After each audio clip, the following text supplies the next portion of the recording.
ॐ नमः सिद्धेभ्यः। ॐ नमः सिद्धेभ्यः। ॐ नमः सिद्धेभ्यः।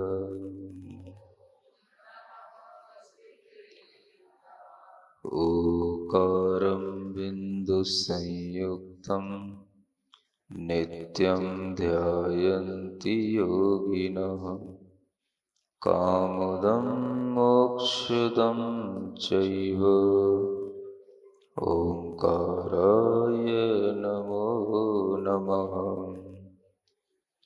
अरहमित्यक्षरं ब्रह्म वाचकं परमेष्ठिनः।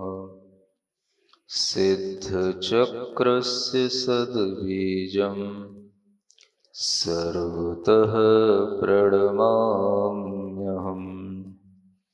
अनंतानंत सिद्ध परमेष्ठी भगवान ने की, देवादिदेव श्री पार्श्वनाथ भगवान ने की, वर्तमान शासन नायक श्री वर्धमान महावीर भगवान ने की, परम पूज्य आचार्य गुरुवर श्री विद्यासागर जी महाराज जी की।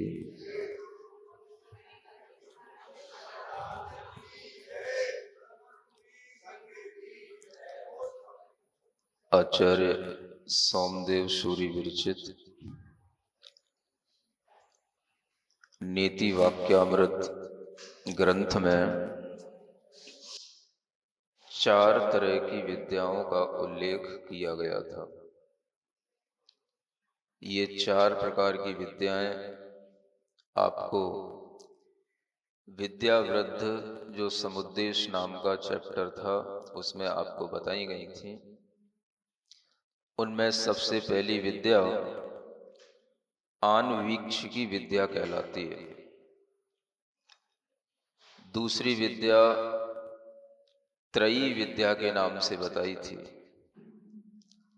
तीसरी विद्या वार्ता विद्या के नाम से बताई थी और चौथी विद्या दंड नीति विद्या के नाम से बताई थी।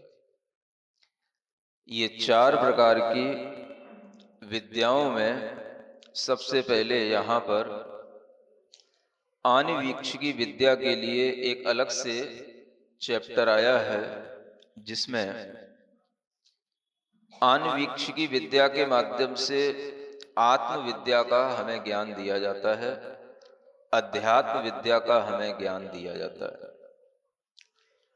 अध्यात्म क्या होता है, यह अध्यात्म की स्थिति कैसे बनती है, इसको समझने के लिए यहाँ पर प्रथम सूत्र में कहा जा रहा है, आत्म मनो मरुत तत्व समता योग लक्षणों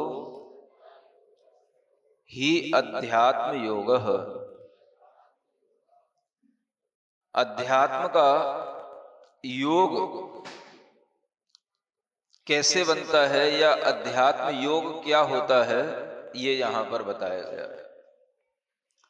आप तरह तरह के योग सुनते हैं, देखते हैं। उन योगों में जो योग हमें आत्मा की ओर ले जाता है, जो हमें अध्यात्म का ज्ञान देता है, वह योग अध्यात्म योग कहलाता है।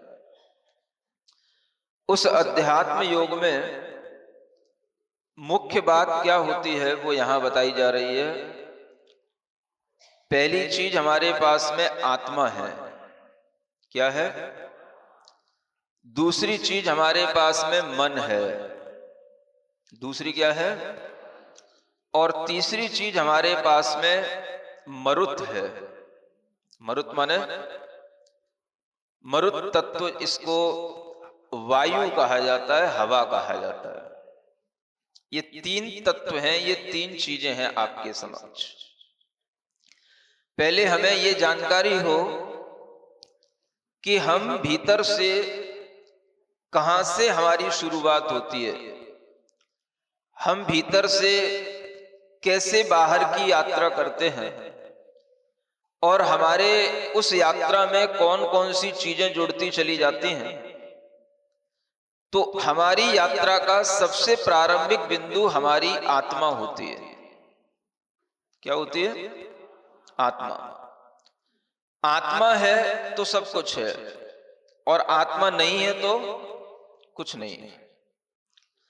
आत्मा होगी तो आपका कोई ना कोई जन्म होगा, कोई ना कोई आपको शरीर मिलेगा, शरीर मिलेगा तो बुद्धि मन सब आपको मिलेंगे। केंद्र में सबसे पहले क्या होती है चीज? आत्मा। इसके बिना किसी चीज की शुरुआत नहीं होती। जीवन की शुरुआत जीव के माध्यम से होती है। क्या कहा? जीवन की शुरुआत जीव के माध्यम से होती है, क्योंकि जीवन शब्द में जो सबसे पहले जो लिखा हुआ है वो जीव लिखा हुआ है। जीवनम जीवः, जो जीता है वो जीव है, और जो जीव है वही आत्मा है।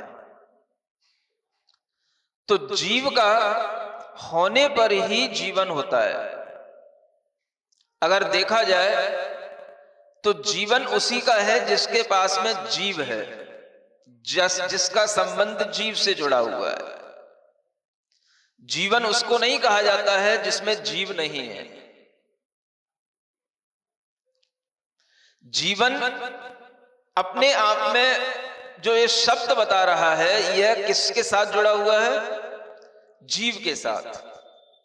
तो आप देखेंगे जब हम जीवन देखते हैं तो वो जीवन हमें कहां दिखाई देता है?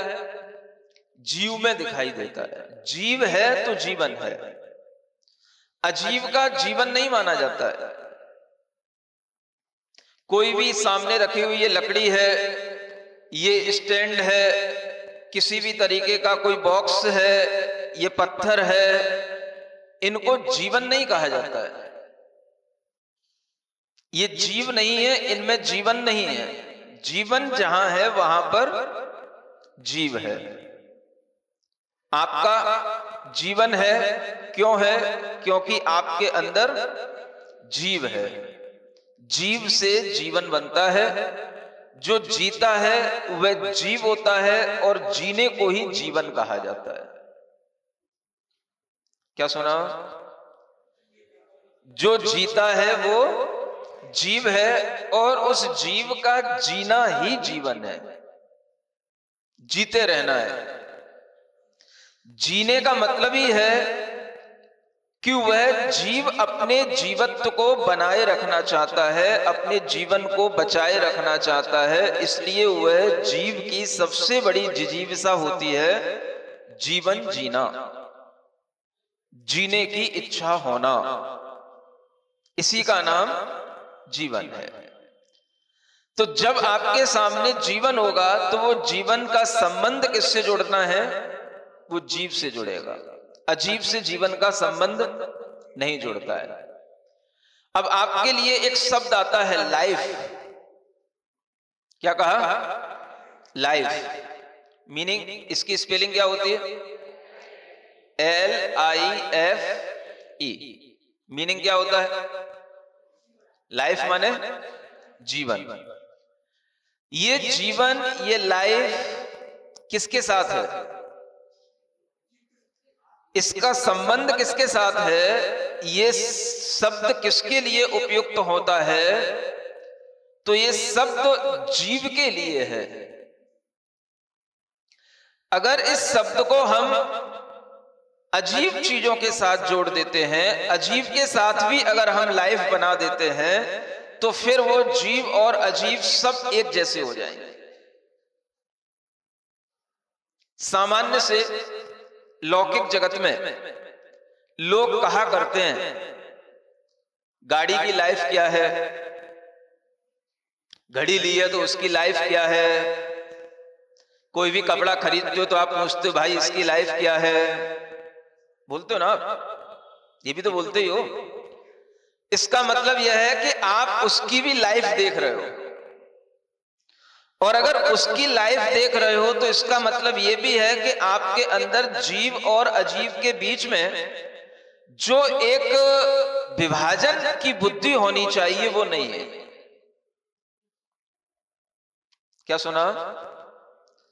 जीव और अजीव के बीच में जो हमें एक डिफरेंस करने वाली एक लाइन डालनी चाहिए वो आपकी बुद्धि में नहीं है।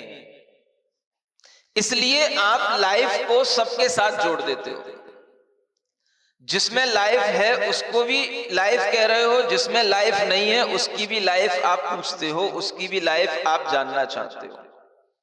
लेकिन वस्तुतः अगर ये लाइफ जीव और अजीब दोनों की होने लग जाती है तो इसी का मतलब समझना चाहिए मॉडर्न एज में हमको ये सिखाया जाता है कि लाइफ सबकी है, माने वहां पर हमें जीव और अजीब के बीच में कुछ डिफरेंस नहीं सिखाया जाता है। इसीलिए हमारी बुद्धि जैसी लाइफलेस चीजों के साथ जुड़ती है वैसी ही बुद्धि हमारी जो लाइफ चीजें हैं उनके साथ जुड़ती है।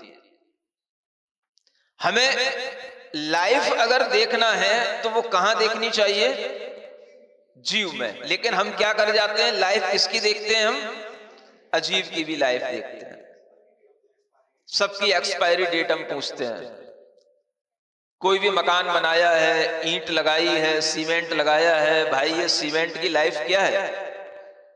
ये ईंट कब तक चलेगी? ये मकान कब तक बना रहेगा? हर चीज की हम लाइफ पूछते हैं। ये एक तरह से लौकिक जगत में हम लाइफ पूछने लग गए, लाइफ हर चीज की देखने लग गए, इसलिए हमें जीव और अजीब के बीच का कोई विभाजन ध्यान में नहीं रहा। जबकि जब हम जीव शब्द कहते हैं तो उससे अपने आप हमारी दृष्टि कहां जाती है? सिर्फ जीवों की तरफ, सिर्फ उन पदार्थों की तरफ जिसमें आत्मा विद्यमान है। देखो हिंदी और इंग्लिश में यह अंतर आ जाता है। जो प्राचीन विद्या है और जो आपकी ये आधुनिक विद्या है इसमें ये अंतर आ जाता है। शब्दों में अंतर आ जाने से ही आपकी भावनाओं में अंतर आ जाता है, आपके विचारों में अंतर आ जाता है। जब हम लाइफ ढूंढने की बात करते हैं तो हमें लाइफ कहां ढूंढनी चाहिए? जीव में। लेकिन जब हम लाइफ शब्द का मीनिंग देखते हैं, जब हम हर चीज में लाइफ लाइफ लाइफ लाइफ करने लग जाते हैं तो फिर हमें जीव की कोई इंपॉर्टेंस समझ में नहीं आती और इसी कारण से हम जीव और अजीब दोनों को एक जैसा समझने लग जाते हैं। आज की इस मॉडर्न युग में कहीं पर भी आपको यह सिखाया नहीं जाता कि जीव की लाइफ अलग है और अजीब की लाइफ अलग अलग। आपको हमेशा एक ही चीज सिखाई जाती है, भाई लाइफ हर जगह है। लेकिन जब हम जीव शब्द बोलेंगे, आत्मा शब्द बोलेंगे तो हमारा अपने आप ध्यान कहां जाएगा? उस चीज की ओर जिसमें चेतना है, जिसमें जीवन है। तो जब हम जीव कहते हैं, जीवन कहते हैं, तो जीवन वास्तव में जीव में होता है। जीवन किसमें है? अब आप कहते हो लाइफ माने जीवन, समझ आ रहा है? इसलिए कहना पड़ता है इंग्लिश कभी भी हमारे भावों को पूर्णतया अभिव्यक्त नहीं कर पाती है। जीव हम कहेंगे तो आपकी दृष्टि कहां जाती है? अपनी आत्मा पर जाती है, चलते फिरते जीवों पर जाती है, जीव पदार्थ पर जाती है, अजीव पर नहीं जाती। लेकिन जब हम जीव के साथ में जीवन की बात करते हैं तो वह जीवन भी हमें जीव में ही दिखाई देता है। और जब हम हिंदी का ये शब्द बोलेंगे जीवन, तो जीवन किसमें है? जीव में है। लेकिन जब हम इंग्लिश का शब्द बोलेंगे लाइफ, तो हमें जीवन किसमें है? अगर लाइफ बोलते रहोगे तब तो ठीक है, और जीवन बोल दिया तो फिर जीवन किसमें है? कपड़े का भी जीवन है, चश्मे का भी जीवन है, इस डेस्क का भी जीवन है, सबका जीवन है। ये जीवन नहीं है, इसकी लाइफ हो सकती है। समझ में आ रहा है कि नहीं आ रहा है? अंतर समझ में आ रहा है? हिंदी के जो शब्द होते हैं उनमें जो जान होती है, उसमें जो भाव होते हैं, उसको बोलने से हमारा जो अभिप्राय अभिव्यक्त होता है वो आपको इंग्लिश के उस शब्द से वह अभिप्राय, वह भावात्मक अभिव्यंजना नहीं हो पाती है। लाइफ कहने से आपको सब में लाइफ दिखती है, और आजकल जीवों के लिए भी जो उनकी लाइफ चल रही है उसको भी लाइफ कह रहे हैं। कोई भी कपड़े और किसी भी अजीब वस्तु की भी लाइफ चल रही है उसको भी हम लाइफ कह रहे हैं। लेकिन जब हम जीवन कहते हैं तो जीवन सिर्फ जीव का होता है, अजीब का जीवन नहीं होता है। उसकी कोई एक ड्यूरेशन हो सकती है, उसकी कोई एक एक्सपायरी डेट हो सकती है, लेकिन वह उसका जीवन नहीं कहलाएगा। समय सीमा, उसको कितने समय तक रहना है, लेकिन उसको हम जीवन नहीं कह सकते। कितने समय तक चलेगा भाई, ये कपड़ा कितने समय तक चलेगा, ये टीवी खरीद के लाए कितने समय तक चलेगी, कितनी इसकी गारंटी है, 1 साल 2 साल 6 महीने, कितनी गारंटी है। वो उसका एक समय है, इसका टाइम पीरियड क्या है, वो लाइफ नहीं है उसकी। अगर हम लाइफ को जीवन कहते हैं तो यहीं पर हम जीव और अजीब दोनों को मिक्स कर देते हैं, और जहां हमारी बुद्धि में जीव और अजीब दोनों मिक्स होने लग जाते हैं तो जैसी कीमत हम अजीब की समझते हैं वैसी कीमत हम जीव की समझने लग जाते हैं। और यही हो रहा है आजकल। कीमत किसकी ज्यादा है, कार की कीमत ज्यादा है कि पत्नी की कीमत ज्यादा है? बोलो, क्यों हंसने लगते हैं? कार में और पत्नी में अंतर है कि नहीं? दोनों आपके जीवन में बाद में आई हैं, दोनों चीजें बाद में आपने अपने लिए अपनी बनाई हैं, लेकिन दोनों का जीवन भी है और दोनों के जीवन में कोई अंतर भी है कि नहीं है। और दोनों के साथ आपका अगर किसी भी तरीके का बिहेव होता है तो वो एक जैसा होगा कि अलग अलग होगा?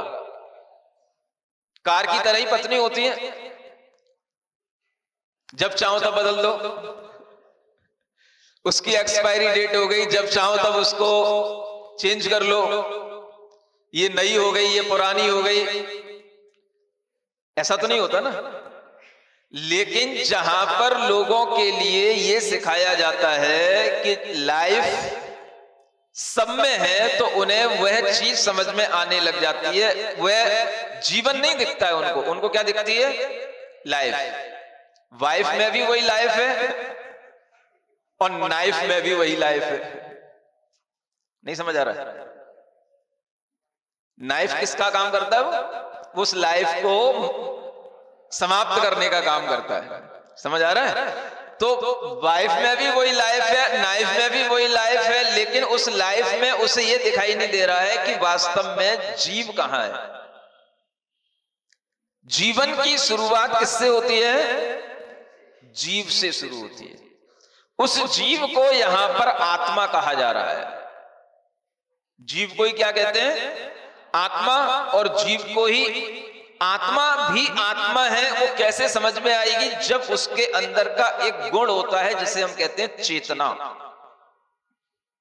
आत्मा के अंदर का जो सबसे बड़ा गुण है वो क्या है? चेतना। आत्मा एक पदार्थ है, चेतना उसका गुण है, और जीव उसका एक तरह से जीने का एक ढंग है, उसका एक अपना जीवित रहने का जो एक प्रोसेस है, वो क्रिया है, उसका नाम जीवन है। 3 चीजें समझ में आ रही हैं? आत्मा, चेतना और जीव। जीव कब कहा जाता है? जब हम जीवन की ओर दृष्टिपात करते हैं, वो जी रहा है, उसमें कुछ उसका हलन चलन चल रहा है, उसमें कुछ ज्ञान दर्शन आदि कुछ दिखाई दे रहा है, तो वो क्या है? वो जीव है। जीव कहने पर उसमें उसका जीवन दिखाई देता है। आत्मा कहने पर आत्मा एक कोई पदार्थ है ये दिखाई देता है, एक कोई अलग वस्तु है ये दिखाई देता है। और चेतना कहने पर उस आत्मा का जो गुण है, चैतन्यता, वो चेतनता उसका गुण होती है, वो हमें दिखाई देती है। इन तीन चीजों को जब हम ध्यान में रखते हैं तब हमारे लिए जीव वही है जो आत्मा है, आत्मा वही है जिसमें चेतना है। ये हमें अपने आप समझ में आने लग जाता है और जीवन की शुरुआत यहीं से होती है। आपके जीवन की शुरुआत कहां से हुई? आपकी गाड़ी कहां से चलनी शुरू हुई? जब आपकी यह आत्मा या आपका यह जीव जिस समय मां के गर्भ में प्रवेश किया, वहां से आपकी जीवन यात्रा शुरू हो गई। कहां से शुरू हो गई? वहीं से चल रही है ना। इस जन्म की जो जीवन यात्रा है वो कहां से शुरू हुई? वहीं से शुरू हो गई। जीव ने जीवन कहां से जीना शुरू कर दिया? ये मनुष्य वाला जीवन जब वो मां के गर्भ में आया। उस गर्भ में अगर ये जीव नहीं आता, जीव नहीं होता, तो ये जीवन वहां से शुरू नहीं होता। जीव से जीवन शुरू होता है। तो उस आत्मा को पहले हमें ध्यान में रखना होगा जिसने जीवन शुरू किया है। मन दूसरे नंबर की चीज है, मन बाद में बनता है। ऐसी भी आत्मा होती हैं जो मन नहीं बना पाती हैं। क्या सुन रहे हो? बिना मन के भी आत्मा तो रही आएगी, जीव तो रहा आएगा। मन होना जरूरी नहीं है, बिना मन के भी वो जीव रहे आएंगे। उन्हें शास्त्रों में कहा जाता है असंगी जीव। क्या बोलते हैं? असंगी जीव। और जिनके पास में मन आने लग जाता है उन्हें कहते हैं संगी जीव। आप लोग संगी हैं कि असंगी? संगी हैं। सबके पास मन है। मन की पहचान क्या है? मन की पहचान क्या है? मन के कारण से आपको कोई भी बात बताई जाए, कोई विचार दिया जाए, कोई इशारा किया जाए और आप समझ जाओ, ये किसका काम है? ये मन का काम है। ये आत्मा का काम नहीं है। आत्मा तो पीछे अपना काम कर रही है, आत्मा पीछे बैठी हुई है और उस आत्मा ने मन को तैयार कर दिया है। किस लिए? बाहरी जगत की जितनी भी जानकारियां हैं, जितने भी सूचनाएं हैं, वो हमारे तक पहुंचाना। किसके माध्यम से? मन के माध्यम से। सूचना सब जाकर के स्टोर होंगी किसमें? आत्मा में। सूचना सब पहुंचेंगी कहां? आत्मा में। मन के माध्यम से पहुंचेंगी तो मन उसका एक बीच का एक माध्यम हो गया, मीडियम हो गया, जिसके माध्यम से वह जानकारियों को लेता है, ग्रहण करता है और वह जैसे कि बिल्कुल हर चीज को समझ रहा है, एक दूसरे की क्रिया की प्रतिक्रिया करने की उसमें क्षमता आ जाती है। ये मन के माध्यम से आने लग जाता है। सुन रहे हो कि नहीं? जैसे ही हमने पूछा सुन रहे हो कि नहीं, आपने कहा हाँ सुन रहे हैं। इसका मतलब है मन के माध्यम से आपके अंदर ये सूचना पहुंच गई, तो हमने समझ लिया कि हाँ ये सब संगी जीव ही बैठे हैं। वैसे सिद्धांत में कहा जाए कोई भी मनुष्य कभी भी असंगी नहीं होता है। मनुष्य जितने भी होते हैं सभी संगी होते हैं, लेकिन फिर भी जिनके लिए कहने पर समझ में आ जाए, सुनने पर समझ में आ जाए, उनके अंदर का मन अधिक जागृत कहलाता है और उन्हें विशिष्ट मन वाला जीव कहा जाता है। ये बात भी आपको ध्यान में रखने योग्य है। तो मन बाद में आता है। मन हो आत्मा के पास में कोई जरूरी नहीं है, लेकिन आत्मा होगी तो ही मन होगा। मन कहीं अलग से नहीं आएगा। रोबोट में मन नहीं होता है। रोबोट देखा है? रोबोट को कभी काम करते हुए देखा? वो ही काम करता है जो मनुष्य काम करता है, और मनुष्य से अच्छा काम करता है, बहुत बढ़िया काम करता है, बिल्कुल परफेक्ट टाइम टू टाइम उसका काम होता है। कभी आपने रोबोट देखे हो तो बड़ी बड़ी कंपनियों में रोबोट के माध्यम से बड़े बड़े काम किए जाते हैं। चाहे वो किसी भी तरीके की मैन्युफैक्चरिंग हो रही हो, उसमें भी रोबोट काम आता है। किसी भी तरीके का कहीं पर कोई भी मसाला मिलाना हो, कॉम्बिनेशन किया जा रहा हो, उसमें भी वो रोबोट काम आता है। ऐसा लगता है जैसे बिल्कुल ये मन वाला ही कोई प्राणी काम कर रहा हो, लेकिन उसके पास में मन नहीं होता है, क्योंकि उसके अंदर आत्मा नहीं है। ये बताना पड़ेगा। ये सब रोबोट बनते चले जा रहे हैं आज के बच्चे। जितना अपन उसमें फीड कर दो वो उतना ही काम करता है, लेकिन वह काम भी बड़ा अच्छे ढंग से करता है। हाँ, सिस्टम के साथ करता है, लेकिन इसका मतलब ये नहीं समझ लेना कि उसके अंदर मन आ गया, उसमें आत्मा आ गई। आत्मा में मन होगा, आत्मा ही मन को क्रिएट करेगी। मन कभी भी आत्मा के अलावा और किसी चीज में हो नहीं सकता है। तो सबसे पहली चीज क्या चाहिए? आत्मा। इसी को हम क्या कहते हैं? जीव। इसी को हम क्या कहते हैं? चेतना। और फिर इस चेतना से मन उत्पन्न होता है। जो चेतना मन को उत्पन्न कर लेती है वह कहलाती है संगी पंचेंद्रिय आत्मा। क्या बोलते हैं उसको? संगी पंचेंद्रिय आत्मा। अब आप ये विचार करना, जो आत्माएं पंचेंद्रिय नहीं है उनमें कभी भी मन नहीं होगा। 5 इंद्रियां होंगी तभी जाकर के मन का निर्माण होता है। जिनमें 5 इंद्रियां नहीं बन पाती हैं वो कभी भी आत्माएं संगी नहीं होती, उनमें कभी भी मन की निर्मिति नहीं होती। 1 इंद्रिय में मन होता है, 2 इंद्रिय में, 3 इंद्रिय में, 4 इंद्रिय में, और कुछ पंचेंद्रिय भी ऐसे होते हैं जो असंगी होते हैं, उनमें भी मन नहीं होता है। इसलिए संगी पंचेंद्रिय कहा जा रहा है। सुन रहे हो?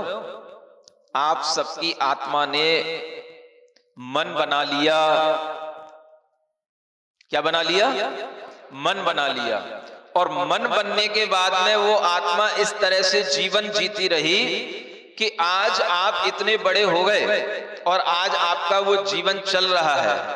और उस जीवन के साथ में आपने ये मन भी बना लिया कि हमें कुछ अध्यात्म भी सीखना है। ये मन का सबसे बड़ा उपयोग है, मन का सबसे बड़ा काम है। क्या सीखना है? अध्यात्म सीखना है, अध्यात्म योग सीखना है। इसको क्या कहा गया? अध्यात्म से जुड़ने का नाम ही अध्यात्म योग है। योग माने क्या होता है? जोड़ना। जो हमें अध्यात्म से जोड़े उसका नाम क्या है? अध्यात्म योग।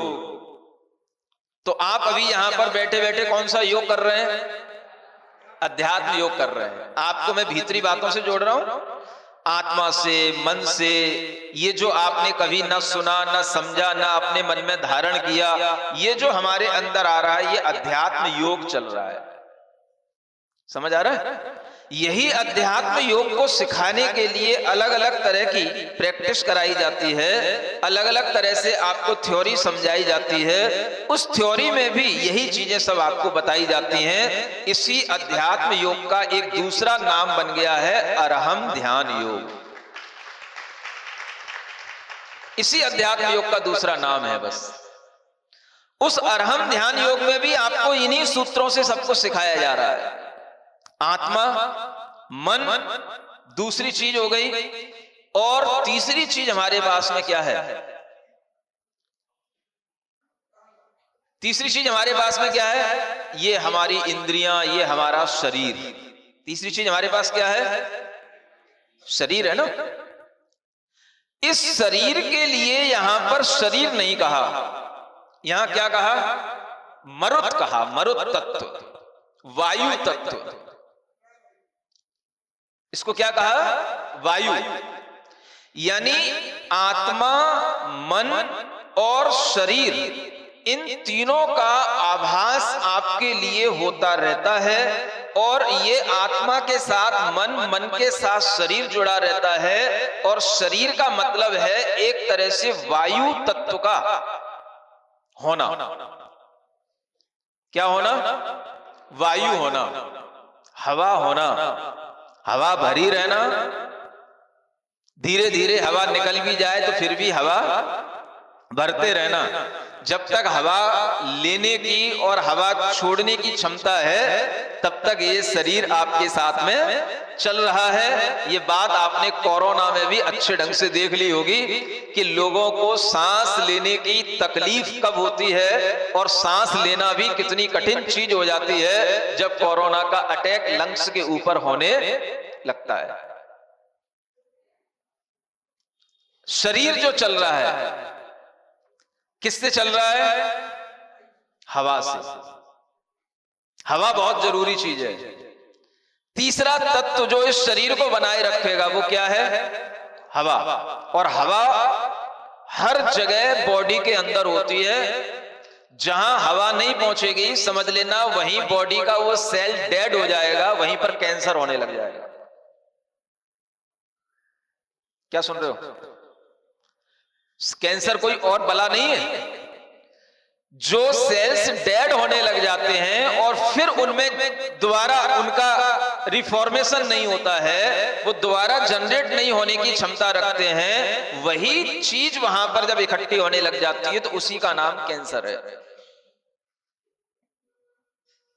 इसलिए सबसे महत्वपूर्ण चीज क्या है जीने के लिए? हवा चाहिए। हवा, हवा, पानी। पानी भी बाद में, पहले क्या? हवा।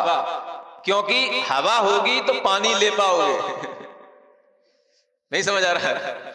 आपकी हवा निकल गई तो पानी भी नहीं ले पाओगे, पानी बाद में। और पानी भी भीतर जाकर के उसमें हवा ही देगा, क्योंकि पानी में भी हवा होती है। नहीं समझ में आया? Hydrogen plus oxygen, H2 plus O is equal to H2O, that is water. तो उस वाटर में भी ऑक्सीजन का एक एलिमेंट है, हवा है। तो हवा के बिना आपका जीवन नहीं है। हवा लेने की क्षमता जब तक फेफड़ों में है, हवा जब तक आपके फेफड़ों में शुद्ध पहुंच रही है तब तक आपका ये शरीर चल रहा है। हवा लेना जिस दिन आप बंद कर दोगे या जो कोई आपके लिए हवा लेने का प्रोसेस बंद कर दे, जीवन समाप्त। क्यों समाप्त? क्योंकि उसमें से जीव छोड़ के उस बॉडी को चला गया। मरुत तत्व इसको कहा गया है। श्वास लेना और श्वास छोड़ना, ये क्या कहलाती है? ये मरुत तत्व है। इसको श्वासोच्छ्वास कहते हैं। ये हवा ही हमारे जीवन को बनाए रखती है। आपको सामान्यतः सहजता से जीवन चलता है जब आपके फेफड़े अच्छे काम कर रहे होते हैं, आप हवा ले रहे होते हैं, आपको लगता नहीं है कि हमें हवा लेनी पड़ती इसलिए जीवन चलता है। लेकिन अगर आप बारीक दृष्टि से सोचेंगे तो जीवन किससे चल रहा है? हवा से चल रहा है। सोते समय पर भी आपका जीवन चल रहा होता है। सोते समय पर अगर आपको हवा ना मिले तो आप सोते ही रह जाएंगे। दम घुट गई, हवा नहीं मिली। इसलिए आपने सुना होगा कई बार कई घरों में लोग जैसे मान लो ठंड के दिनों में कभी अंगीठी अपने घरों में रख लेते हैं, कमरों में रख लेते हैं और उस कमरे में वो सो गए तो सोते ही रह जाते हैं। वो क्या हो गया? उस अंगीठी ने जो कार्बन डाइऑक्साइड निकाली वो इतनी ज्यादा निकल गई कि उसमें ऑक्सीजन जो कमरे के अंदर होनी चाहिए थी वो सारी की सारी उसने खा ली। और तुमको भी जो भीतर दी वो कार्बन डाइऑक्साइड दे दी। पूरा कमरा CO2 से भर गया, O2 वहां पर रहा ही नहीं। इसलिए अब तुम्हारा वहां पर केवल फोटो रह गया। भीतर से जीवन नहीं रहा, लाइफ नहीं रही। सुबह उठ करके देखा आदमी डेड हो गया है। माने जीवन किससे चल रहा है? हवा से चल रहा है। हवा की महत्ता सीखो। अगर मैं आपको और गहराई में बताऊं, जितने भी शरीर में रोग होते हैं हवा के डिसबैलेंस होने से होते हैं। समझ आ रहा है? आपका पित्त, आपका कफ, कहीं पर भी शरीर में दर्द का होना, ये सिर्फ हवा का जो है अनबैलेंस होना है। हवा का जहां पर एक तरीके से फ्लो रहेगा, वहां पर कभी आपको बॉडी के उस पार्ट में कभी दर्द नहीं होगा, और जहां पर हवा का फ्लो डिस्टर्ब हो गया, वहीं पर दर्द शुरू हो गया।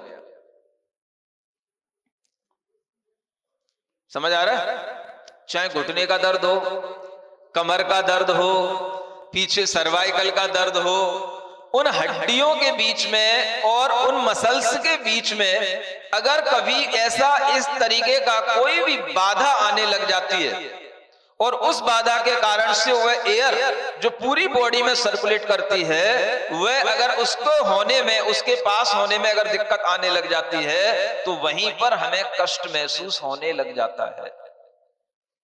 शरीर में रोग एक जगह से दूसरी जगह कौन पहुंचाता है जानते हो? हवा। शरीर में एक जगह पर कहीं रोग हो गया, धीरे धीरे वो दूसरी जगह तक पहुंच गया, उसको ले जाने का काम कौन करता है? वो मरुत है, वायु है। हमारे शरीर में हर जगह पर हवा भरी हुई है, इसलिए जब आदमी मर जाता है तो कहते हैं भाई इसकी हवा निकल गई। हवा निकल गई माने उसके शरीर के अंदर की हवा निकल गई, माने उसके अंदर हवा लेने वाला भी निकल गया और उसमें जो हवा डालता था वो भी निकल गया। हवा इतनी महत्वपूर्ण चीज है। आ रहा समझ में? इसलिए शरीर को अगर हम देखें तो उसको देखते हुए हमारी दृष्टि कौन से तत्व पर जानी चाहिए? हवा पर। इस जीव का संबंध शरीर से बनाए रखने का काम भी हवा से चल रहा है, जिसे हम श्वास कहते हैं। श्वास क्या कर रही है? इस जीव का संबंध शरीर से बनाए हुए है, और श्वास के माध्यम से ही मन हमेशा काम करता रहता है। और मन के माध्यम से अगर हम देखें तो मन को अगर हम देख पाएंगे तो हम श्वासों के माध्यम से देख पाते हैं। श्वास को देखने की कोशिश करते हैं तो हमें मन को श्वास पर लगाना पड़ता है, तो मन और श्वास हमारे एक जैसे हमको दिखाई देने लग जाते हैं। लेकिन कभी कभी क्या होता है, श्वास कहीं चल रही है, जीव कहीं जी रहा है, मन कहीं चल रहा है, और ये तीनों का जो बैलेंस नहीं बनता, ये तीनों जो है एक जगह एकत्रित नहीं होते हैं, इसी का नाम विषमता हो जाती है। इनकी समता हो जाना, इन समता के साथ इन तीनों का जुड़ जाना, इसका नाम है अध्यात्म योग। लिखा ना, समता योग लक्षणों ही अध्यात्म योग है। किन किन की समता के साथ में जुड़ जाना? आत्मा, मन और प्राण वायु, इन तीनों का समता के साथ में जुड़ जाने का नाम क्या है? अध्यात्म योग है। इन तीनों में समपना होना चाहिए। सम समझ रहे हो ना? एक समान। मन में भी समानता का भाव रहना चाहिए, आत्मा में भी समता का भाव रहना चाहिए, और वायु में भी समत्व रहना चाहिए।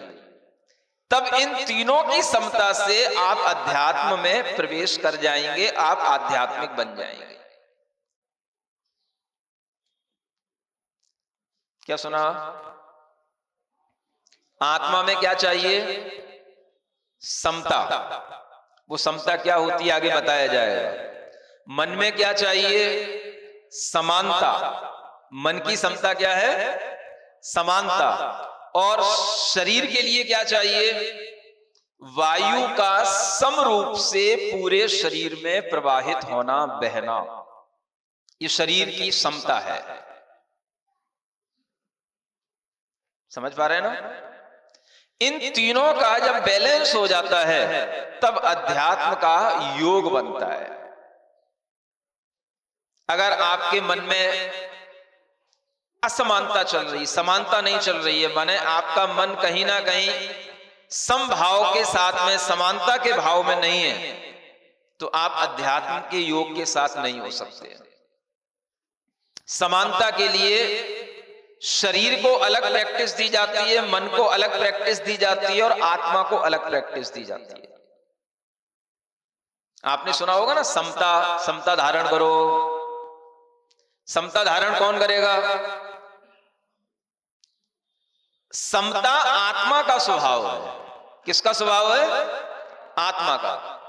समझ आ रहा है? लेकिन वो आत्मा में समता तब आएगी जब मन में एक समानता का भाव आ जाए, मन सबके प्रति समान हो जाए। मन के सामने जो भी परिस्थितियां आए उसमें वो समान रूप से उस परिस्थितियों के साथ जुड़ जाए,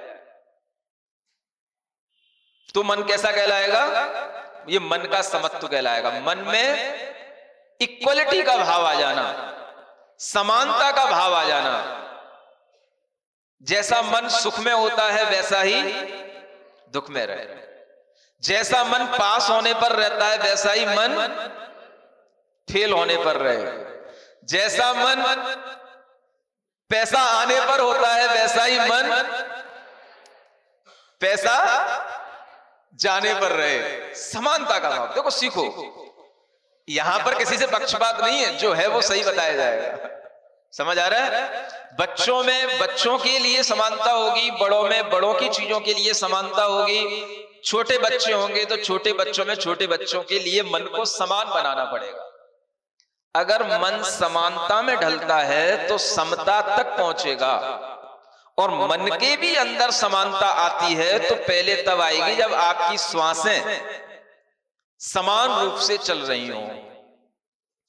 अगर मन को समता में लाना है तो पहले क्या करना पड़ेगा? आपको अपनी श्वासों पर ध्यान देना पड़ेगा। आप देखोगे जैसे ही आपके लिए लगता है मैं फेल हो गया, मार्क्स कम आए, मार्केट में मंडी के अंदर जो है एकदम से रेट डाउन हो गए, सबसे पहले किसमें डिस्टरबेंस होता है? कभी फील करो, एकदम से आपकी श्वासें बढ़ने लग जाएंगी, घटने लग जाएंगी। श्वासों के कारण से ही आपके मन के अंदर वह असमानता आने लग जाएगी, और उसी असमानता के कारण से आपके अंदर की समता भी छूट जाएगी। तीनों चीजें डिस्टर्ब हो जाएंगी। अगर आपने बाहर से भी अपने आप को संभालने की कोशिश की तो आपका भीतर भी कुछ संभल सकता है। अगर आपने श्वास पर ध्यान देना शुरू कर दिया, श्वास को संभालना शुरू कर दिया, शरीर में कहीं पर भी हमारी वायु बिगड़े नहीं, तो वह आपके लिए शरीर को स्वस्थ रखने के साथ मन में समानता से, मन के अंदर की वह समानता आपके अंदर आ सकती है। असमानता कहां पर आनी शुरू हो गई? आपकी सांसें बिगड़ने लगी, ब्लड प्रेशर लो या हाई होने लग गया, और जैसे जैसे आपके शरीर के ये बैलेंस बिगड़ेंगे, ऐसे ऐसे आपके शरीर की जो वायु है वो वायु क्या करेगी? दिमाग में टेंशन के रूप में वायु ज्यादा घूमने लग जाएगी, और जब वो वायु का बैलेंस बिगड़ेगा तो वायु का फ्लो अब पूरे शरीर में ना होकर के दिमाग में ज्यादा होगा, ब्रेन की ओर वायु का फ्लो ज्यादा होगा, तो पूरी बॉडी में जो वायु चाहिए पड़ रही है वो नहीं जाएगी, वो सिर्फ कहां जा रही है, कहां पे खप रही है? वो ब्रेन में खपेगी, और वहां से वो जो है वायु एक तरीके से पॉल्यूटेड हो जाएगी। पॉल्यूटेड समझते हो? माने वो वायु जो है आपकी परेशानियों से विषाक्त हो जाएगी, और फिर वो वायु पूरे शरीर के अंदर आएगी तो आपके पूरे शरीर के अंदर वो विष पैदा करेगी, पूरे शरीर में फिर वो रोग फैलाएगी। कंट्रोलिंग हम बाहर से अगर कर सकते हैं तो कहां से करेंगे? वायु के कंट्रोल करने से हमारे मन की कंट्रोलिंग हो जाती है। ये सिस्टम यहां बताया जा रहा है ना? अगर हम अपनी श्वास और श्वास को सही ढंग से चलाते रखेंगे तो हम स्वस्थ बने रहेंगे। इसलिए आप देखना, जो व्यक्ति अस्वस्थ होने लग जाता है उसका दिमाग ज्यादा चलने लग जाता है, पेट में वायु नहीं पहुंचती है, पेट का डिस्टरबेंस ऐसा हो जाता है कि वह कुछ भी अच्छा खाता है पचता नहीं है। आप देख लेना, जब आप टेंशन में होते हैं उस समय आपके मोशन कैसे होते हैं, और जब आप टेंशन लेस होते हैं उस समय आपका मोशन कैसा होता है, देखना चाहिए। सुन रहे हो? हाँ, जो व्यक्ति अपने इस मोशन को देखता है उसी को समझ में आता है कि हमारा पेट कैसा काम कर रहा है, हमारा दिमाग कैसा काम कर रहा है। ये देखने की चीज है। ये आयुर्वेद बता रहा हूं आपको, विज्ञान बता रहा हूं। शरीर का विज्ञान नहीं जानोगे आप कुछ नहीं जानोगे। जिस दिन आपका मोशन बिगड़ जाए आप देखना, क्यों, क्या सोच रहे थे? या तो हमने खाने में गलती की या हमने अपने सोचने में गलती की। दो ही कारण है उसको, वो तीसरा कारण नहीं होता है। अगर खाने की गलती है तो चलो सुधर जाएगी, कल वैसा मत खाना। और अगर सोचने की गलती है तो फिर उसको सुधारना, वो भी आपके लिए एक बड़ी बीमारी है। अगर वो बीमारी आपकी चलती रही और बाहर की बीमारी पर आप केवल ध्यान देते रहे, डॉक्टर क्या करेगा? डॉक्टर क्या करेगा? ऐसी दवाई दे देगा कि तुम्हारे मोशन ही बंद हो जाएंगे, तो फिर एक नई बीमारी बन जाएगी। नहीं समझ आ रहा? इसलिए ये काम डॉक्टर के नहीं है। हमारा शरीर है, हमारे शरीर को हमें चलाना है। हम डॉक्टर खुद अपने शरीर के होने चाहिए। हमें पता होना चाहिए कि कब हमारा मोशन कैसा होता है। मोशन समझ रहे हो ना? कब हम इमोशन हो गए हाँ, उससे जो हमारा डाइजेशन पर प्रभाव पड़ता है। ये प्रभाव क्यों पड़ा? क्योंकि हमारी जो वायु थी वो पेट में जितनी आवश्यक थी, जितनी समानता के साथ आवश्यक थी, वो वायु उस पेट को नहीं मिल रही है। वो कहां खप रही है? वो यहां सोचने में खप रही है। ये कैसे इस परिस्थिति से उभरेंगे, कैसे अब ये हमारी इंसल्ट हो गई है तो अब कैसे अब लोगों को पता पड़ जाएगा तो हम कैसे उनको अपना मुंह दिखाएंगे, कैसे अब हम सबके सामने आएंगे। ये जो टेंशन होती है ये वायु सब बिगाड़ देती है। सुन रहे हो? सबको समझ आ रहा है कि नहीं आ रहा है? आध्यात्मिक होने का मतलब है अपनी श्वास की प्रक्रिया को पूरा ध्यान रखना, श्वास से अपने मन पर आना और मन से अपनी आत्मा पर आना। पहले हम अपने शरीर को अगर समान बनाए रखेंगे तो मन की समानता काफी कुछ बन जाएगी। मन की समानता बन गई तो आत्मा में समता काफी कुछ आ जाएगी। ये अभ्यास करने की एक पद्धति होती है। इसलिए अध्यात्म योग के माध्यम से हम अपना शरीर भी स्वस्थ रखते हैं, मन भी स्वस्थ रखते हैं और आत्मा को भी स्वस्थ रखते हैं। मन में समानता आना, समानता का मतलब है मन हर स्थिति में एक समान बना रहना। पास हो गए तो भी बच्चा उतना ही प्रसन्न है और फेल हो गया तो भी बच्चा उतना ही। मुड़ी क्यों ला रहे हो?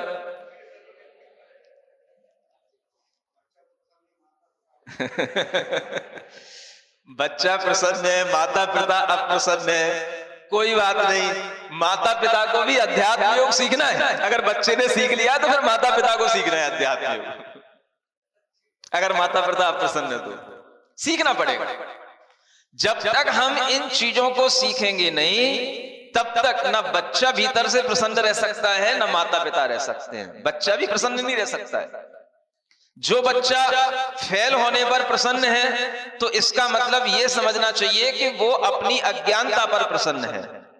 वो प्रसन्नता नहीं कहलाएगी। मैं प्रसन्नता का मतलब उस भाव से ले रहा हूं कि बच्चा इतना भीतर से मन को समानता में ढाल ले कि अगर उसके लिए कभी भी नंबर कम आ जाए तो भी वो अपने मन को समान स्थिति में बनाए रखे, दुखी ना हो। और अगर नंबर बहुत अच्छे आ गए तो भी वो अपने मन को समान स्थिति में बनाए रखे, दुखी ना हो, सुखी ज्यादा ना हो जाए। ये अपना बच्चे में संभव है ना माता पिता में संभव है। इसलिए अध्यात्म किसी में संभव नहीं है। मन के अंदर समानता का परिणाम अध्यात्म की पहली निशानी है ना? और मन तीनों के बीच में है। आत्मा और शरीर के बीच में क्या है? मन। इसलिए अगर मन बैलेंस रहे तो शरीर में श्वास भी बैलेंस रहेगी और आत्मा में समता भी बनी रहेगी। और ये नहीं हो पाता, इसीलिए रोग होते हैं, इसीलिए परेशानियां आती हैं, इसीलिए अनेक तरह से भीतर से कष्ट होने लग जाते हैं। अध्यात्म योग आपको इस तरह का ज्ञान देता है।